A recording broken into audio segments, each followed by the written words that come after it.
Hi there, welcome back to the Inspire OD channel. Is your organisation navigating complexities in organisational change? And are you part of trying to implement those changes or just looking for ways to support the change? Well, stay tuned because today we're going to explore Kurt Lewin's change management model and give you a couple of examples throughout where this has actually worked in organisations. This framework helps you understand and manage the psychological effects of change, guiding teams to not just cope, but thrive in the process. Change isn't just about policies and procedures, it's about people. Lewin's recognised this, focusing on the emotional dimensions of transition.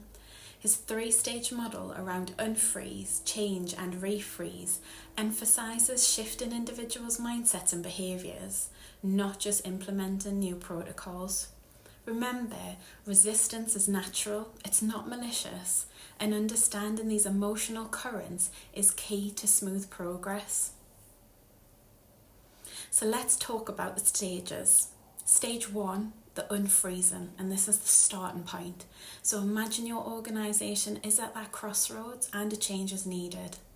Unfreezing involves creating a sense of urgency and a need for the change, as well as preparing the teams for the new path ahead. So here's how. Diagnose your current environment but with empathy. Involve teams in understanding the why behind the change. You'll need to conduct workshops, open forums and surveys to gather their perspectives. Remember, shared purpose reduces resistance. You want to address concerns openly. Don't shy away from anxieties. Really actively listen to fears and answer questions honestly, even if they are uncomfortable. Transparency builds trust and it fosters collaboration. Focus on the benefits, not the burdens. Don't just highlight the what of the change, emphasize the why for each individual, how it's going to benefit them personally and professionally. The first example I want to give you is around Lloyds Banking Group. They faced a need to foster a faster adaptation in a really competitive market, so the group embarked on a large-scale shift to agile working. They successfully used Lewin's model, and how they did this was they involved employees in understanding the impact of slow decision making and outdated processes that they had. They addressed concerns, they provided intensive training on agile principles and addressed fears of job loss through the reskill initiatives that they put in place. They focused on the benefits. They highlighted increased decision-making speed, improved customer service and greater employee autonomy when they were showcasing the change. So it was a win for everyone. So let's move on to stage 2 of the model. Now it's time to implement the change that you want. Creating a safe space for dialogue for your teams throughout encourages open communication and feedback. To do this, organise regular meetings, forums and suggestion boxes to foster that culture of continuous learning. Empower participation, don't dictate. Involve teams in the decision making and the implementation. This is going to build ownership, it's going to increase engagement and it'll help surface potential roadblocks early on. You need to provide training and support, so you need to equip the teams with the knowledges and skills that they need to navigate the new landscape.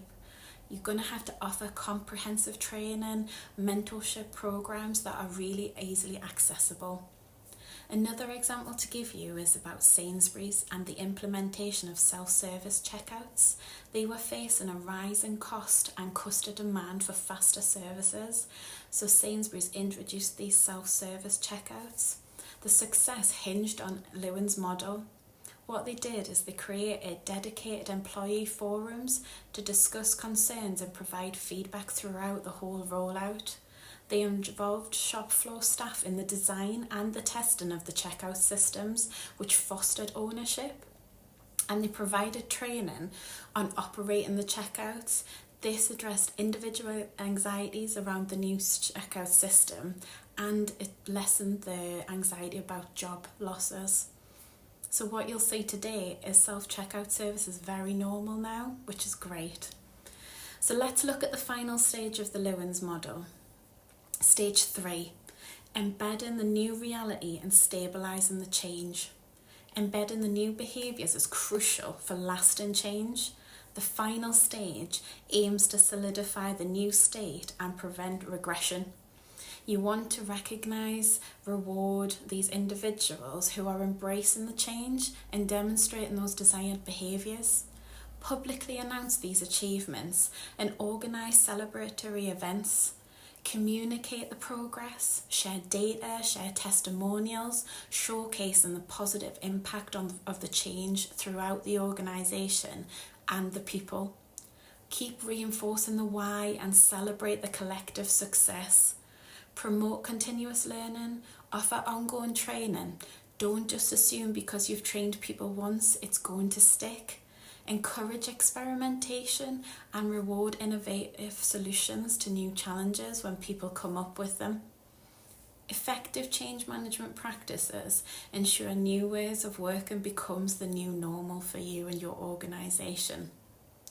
By focusing on the human dimension of change and understanding the different stages and forces at play and applying Lewin's model, is going to help you effectively navigate complex transformation changes and increase the success and sustainability of your changes going forward.